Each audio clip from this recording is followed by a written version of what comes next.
ఇప్పుడే జీ5 app download చేయండి. చూడండి మీ ఫేవరెట్ టీవీ షోస్ ఎప్పుడైనా ఎక్కడైనా. ఫంక్షన్ అని పిలిస్తే వచ్చాం గాని ఇంతసేపు వెయిట్ చేస్తారా? ఎంతసేపు మీరు గొడవ పడటం తప్ప ఎవరైనా డీసెంట్ గా బిహేవ్ చేశారా?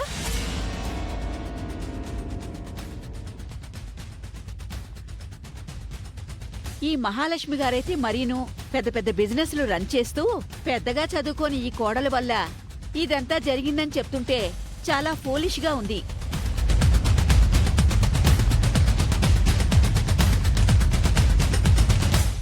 ఇంతసేపు మమ్మల్ని వెయిట్ చేయించి మా టైం వేస్ట్ చేసి ఇన్సల్ట్ చేశారు. ఈ పార్టీ ఏదో మీరే చేసుకోండి. పదండి వెళ్ళిపోదాం. అమ్మమ్మ ఉండండమ్మా, కేక్ కటింగ్ అయిన తర్వాత వెళ్ళండమ్మా. ఆగండమ్మా, వెళ్ళిపోకండమ్మా. మీరు వెళ్ళిపోతే మా చెల్లెలు బాధపడుతుందమ్మా. సార్ ప్లీజ్ సార్ ఆగండి సార్. సార్ ప్లీజ్ సార్ ఆగండి సార్ ప్లీజ్ సార్.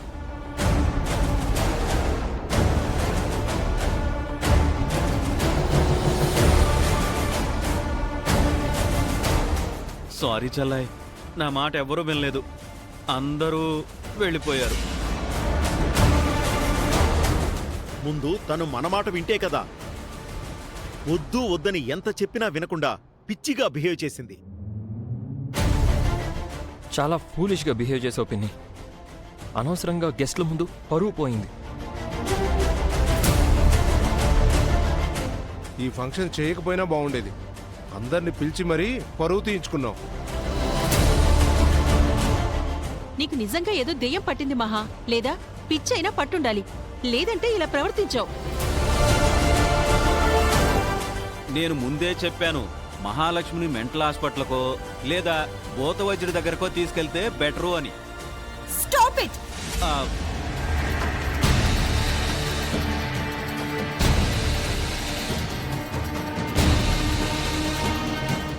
మీ దృష్టిలో నేను ఫూలిష్ గా బిహేవ్ చేసి ఉండొచ్చు, కానీ నేను చూసింది, నా కళ్ళ ముందు జరిగింది చెప్తే మీరు ఎవ్వరూ నమ్మరు. మళ్ళీ నన్నే పిచ్చిది అంటారు.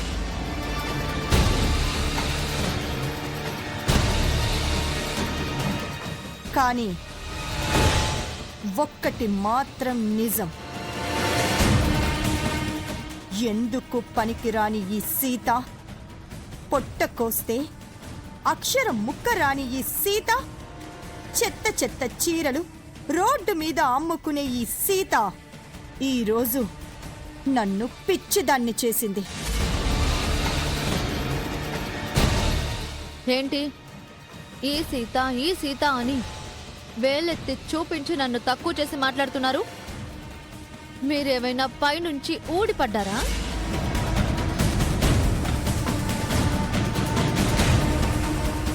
మీ గురించి నేను కూడా చెప్పగలను. తినడానికి తిండి కూడా లేని ఈ మహాలక్ష్మి, కట్టుకోవడానికి సరైన బట్టలు కూడా లేని ఈ మహాలక్ష్మి, కాళ్లకు చెప్పులు కూడా లేని ఈ మహాలక్ష్మి, మా సుమతి అత్తమ్మ దయతో ఈ ఇంట్లో అడుగు పెట్టిన ఈ మహాలక్ష్మి కంటే ఈ సీత గొప్పదే.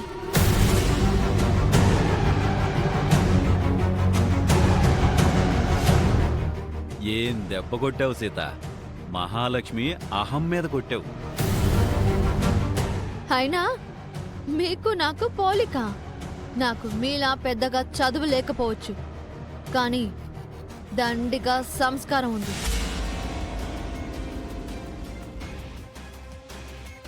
నేను మీలా ఎవరి దగ్గర చేయి చాచి అడుక్కోలేదు, ఎవరి దయా దాక్షిణ్యాల మీద బ్రతకలేదు. నాకున్న తెలివితేటలతో స్వంతంగా చీరల వ్యాపారం చేస్తూ నా కాళ్ల మీద నేను నిలబడ్డాను. నా బిజినెస్ డెవలప్ చేసి డబ్బులు సంపాదిస్తున్నాను. ఏంటే నీ బిజినెస్? ఆ డొక్కు వ్యాన్ లో చెత్త చీరల్ని అమ్మటమా? మీ బిజినెస్ మీకు గొప్ప అయితే నా బిజినెస్ నాకు గొప్ప. నా బిజినెస్ కు నీ బిజినెస్ కు పోలికేంటే? నేను కోట్లలో టర్నోవర్ డీల్ చేస్తాను. నువ్వు ఇంకో 10 జన్మలు ఎత్తినా ఆ పని చేయలేవు.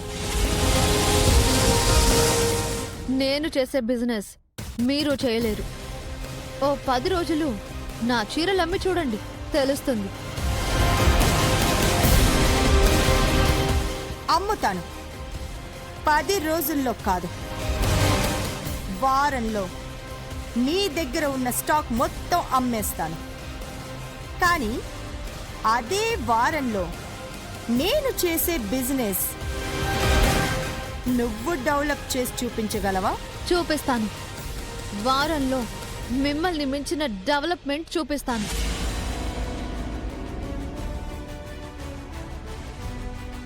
ఛాలెంజ్. ఛాలెంజ్.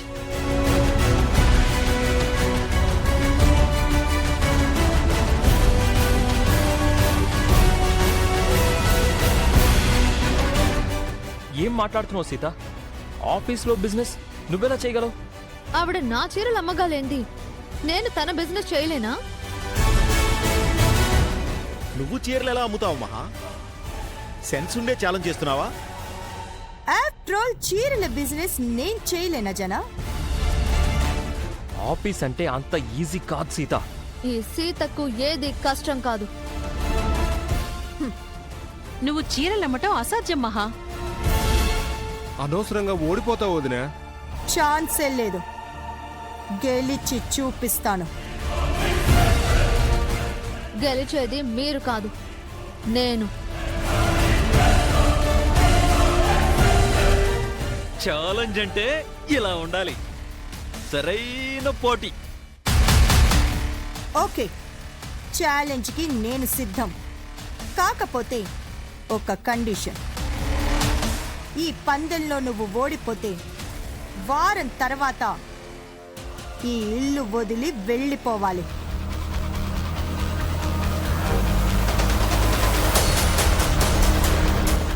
పందెంలో నేను గెలిస్తే ఆ రోజు నేను అడిగింది మీరు చేయాలి. మాట తప్పకూడదు. నేను రెడీ. నేను రెడీ.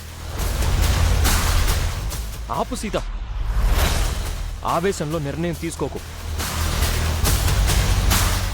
మీరిద్దరూ హద్దులు మీరి పందెం వేసుకుంటున్నారు. ఈ ఛాలెంజ్ అది ఏమి వద్దు, విత్డ్రా అవ్వండి. లేదు జన, తనకి బుద్ధి చెప్పాలంటే ఈ ఛాలెంజ్ ఉండి తీరాల్సిందే. ఇంతవరకు వచ్చాక నేను కూడా వెనక్కి తగ్గను. నువ్వు ఓడిపోతే ఈ ఇంటి నుంచి వెళ్ళిపోవాలి సీత. నేను ఓడిపోను మామ, గెలిచి తీరతాను. గెలిచి నాకు కావాల్సింది ఆవిడ్ని అడిగి తీసుకుంటాను. అదే చూద్దాం.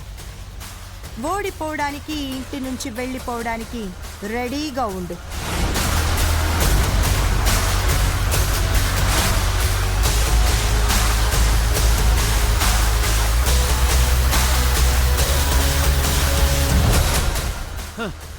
అత్తా కోడళ్ళ ఛాలెంజ్ అద్దరిపోయింది. ఇక నుంచి బొమ్మ దద్దరిల్లిపోతుంది. జీ5 యాప్ డౌన్లోడ్ చేసి అన్ని ఎపిసోడ్స్ పూర్తి ఉచితంగా చూడండి.